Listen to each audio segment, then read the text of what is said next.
নমস্কার, কেমন আছেন সবাই? প্রিয়াঙ্কা লাইফস্টাইলের নতুন আর একটি ব্লগে আমি প্রিয়াঙ্কা আপনাদের সবাইকে স্বাগত জানাই।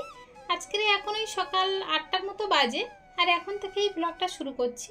তবে পুরো ব্লগটা প্লিজ স্কিপ না করে দেখবেন, আশা করছি ভালো লাগবে। সকালে উঠে সব বাসি কাজ সেরে নিয়েছি, তৃষ্ণাকেও স্কুলে পাঠিয়েছি। এখন একটু মুড়ি ভিজিয়ে রাখলাম খাওয়ার জন্য। আসলে খালি পেটে থাকলে তো আমার গ্যাসের সমস্যা হয়। আমি ওষুধপালা খুব একটা খাওয়া পছন্দ করি না, সেই জন্য গ্যাসের ট্যাবলেটটাও খাই না। সন্ধ্যা সকালে একটু শুকনো মুড়ি 2-4 গাল করে খাই, কিন্তু আজকের আর শুকনো মুড়ি চিবানোর মতো সময় নেই, তাই একটু ভিজিয়ে দিলাম। তাছাড়াও এখনকার মুড়ি একটু ভিজিয়ে খাওয়াই ভালো, কারণ মুড়িতে তো ইউরিয়া দেওয়া থাকে। আপনারা যদি বিশ্বাস না করেন তো যে মুড়িটা ভিজিয়ে খাবেন দেখবেন ভিজালে কিন্তু মুড়িটা একটু লাল লাল মতো করে, ওই ইউরিয়ার জন্যই করে। কিন্তু শোকেসের জামা কাপড় সব রৌদ্রে দেওয়া হয়েছিল, কিন্তু এই আসনগুলো আর দিতে মনে ছিল না, তাই ভাবলাম একটু যখন ভালো রোদ উঠেছে একটু রৌদ্রে দিয়ে নিই। আবার আকাশে এক সাইড দিয়ে মেঘলা করছে, তবে আসন তো খুব বেশি সময় লাগবে না। তবে রৌদ্রের প্রখর তেজ রয়েছে, আধা ঘন্টা রৌদ্র পেলে তুলে নেওয়া যাবে। ভিজানো মুড়িটা খেয়ে এখন চলে এসেছি ঘরে। সেদিন যে জামা কাপড়গুলো রৌদ্রে দেওয়া হয়েছিল সেগুলো আর গুছিয়ে তোলার মতো সময় পাইনি। কিছুটা ভাঁজ করে রাখা ছিল, কিছুটা ভাঁজ করতে পারিনি, তাই এখন বসে সেগুলো সব ভাঁজ করে নিচ্ছি। এখন এগুলো শোকেসের মধ্যে ঢুকাবো, সময়ও লাগবে। এই যে লাল শাড়িটা দেখছেন, এটা কিন্তু এখনো ভাঙা হয়নি। আমার মা এই সুতির শাড়িটা আমাকে পরতে দিয়েছিল, কিন্তু এখন অনেক শাড়ি আছে বলে আর বের করা হয় না। আসলে বাড়িতে তো শাড়ি পরা হয় না, ওই নাইটিই পরা হয়। ওই জন্য এক গাদা বের করে কি করব বলুন? যতগুলো বাইরে থাকবে সব নষ্ট হয়ে যাবে। আর এই যে শাড়িটা দেখছেন, এই শাড়িটাও কিন্তু এখনো ভাঙা হয়নি। ওটা মা জামাই ষষ্ঠীতে আমাকে দিয়েছিল, কিন্তু এখনো পরারও সময় পাইনি। কবে যে পরবো তারও কোনো ঠিক নেই। আর এই যে কাঁথাটা দেখছেন, এর ভিতরে যে ফুলগুলো রয়েছে সেগুলো আমি নিজে করেছি। আর কাঁথার চারিদিকে যে পাড়, সেটা কিন্তু আমার দিদিমা করে দিয়েছিল। আমার দিদিমার হাতের কাজ ভীষণ সুন্দর। প্রত্যেকটা ছেলে মেয়ের জন্য একটা করে কাঁথা তৈরি করে রেখেছে। এবার আমরা নাতি নাতনি, আমাদের জন্য একটা করে তো করে দিতে হবে, কিন্তু ওনার তো চোখে আর ঠিক মতো দেখতে পায় না, তাই ওই পাড়গুলো বেঁধে দেয় আর দেখিয়ে দেয় কেমন করে করতে হয়। তারপরে সবাই সবার মতো করে নেয়। তবে আমাকে এই কাঁথাটা করতে খুব সাহায্য করেছিল দিদিমা। তবে আমারটা আমি চেষ্টা করে নিয়েছিলাম, কিন্তু আমার বোন আবার করতে পারেনি।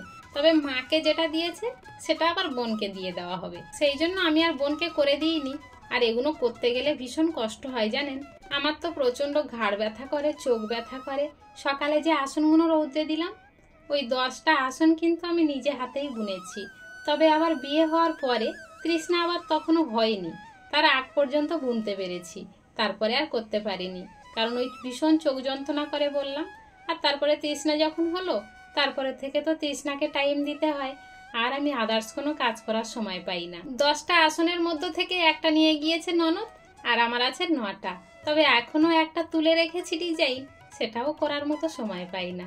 তবে যাই হোক, গল্পে গল্পে তো সব জামা কাপড়গুলো ভাঁজ করে নিয়েছি, আর এখন আমার এই ছোট্ট শোকেসটাতে সুন্দর করে গুছিয়ে রাখছি।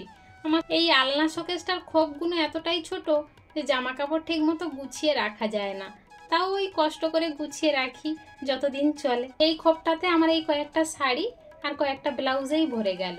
এখানে কিন্তু আমার সায়া রাখতে পারিনি, নিচের ধাপে সায়া আর তৃষ্ণার জামা রেখেছি। শীতের জামা কাপড় আবার এই শোকেসটাতে রাখতে পারি না। শাশুড়ির ঘরে একটা শোকেস রয়েছে, সেই শোকেসটার মধ্যে রাখা হয়। এই দেখুন, মাঝের খোপটাতে তৃষ্ণার কয়েকটা জামা প্যান্ট, আমার কয়েকটা চুড়িদার আর সায়া রেখেছি, তাতেই ভরে গিয়েছে। আর একটা কথা বলতে ভুলে গেলাম, মাঝের খোপটাতে আমার সেই ফুল কাটা কাঁথাটা আর একটা বেড কভার রয়েছে। আর বাঁ সাইডের নিচের খোপটাতে তৃষ্ণার বাবার জামা প্যান্ট, একটা সাজের বক্স আর আমার 2টো সাইড ব্যাগ রয়েছে। নিচের খোপটা এখনো এলোমেলো রয়েছে, ওখানে ওই আসনগুলো ছিল, তৃষ্ণার স্কুলের ব্যাগ, কিছু বইপত্র আর কয়েকটা ডাক্তারি কাগজপত্র রয়েছে। তবে ওই ব্যাগপত্র থাকার জন্য ওই জায়গাটা অতটা জ্যাম হয়ে রয়েছে, তবে ওটাও একদিন পরিষ্কার করে নেব। ওদিকের কাজ গুছিয়ে রেখে তাড়াতাড়ি করে রান্নাটাও করে নিয়েছি। আজকের রান্না করেছি কচু, আলু আর মাছ, আর এদিকে 3-4 রকমের সবজি দিয়ে একটা সবজি রান্না করেছি। চলুন তাহলে আজকের ব্লগটা এই পর্যন্তই রাখছি। দেখা হচ্ছে খুব শীঘ্রই নতুন আরেকটি ব্লগের সাথে। ততক্ষণ পর্যন্ত সবাই ভালো থাকবেন, সুস্থ থাকবেন, সাবধানে থাকবেন। আর ব্লগটি কেমন হলো অবশ্যই কমেন্টে জানাবেন। ভালো লাগলে একটা লাইক করে দেবেন। সবাই ভালো থাকবেন।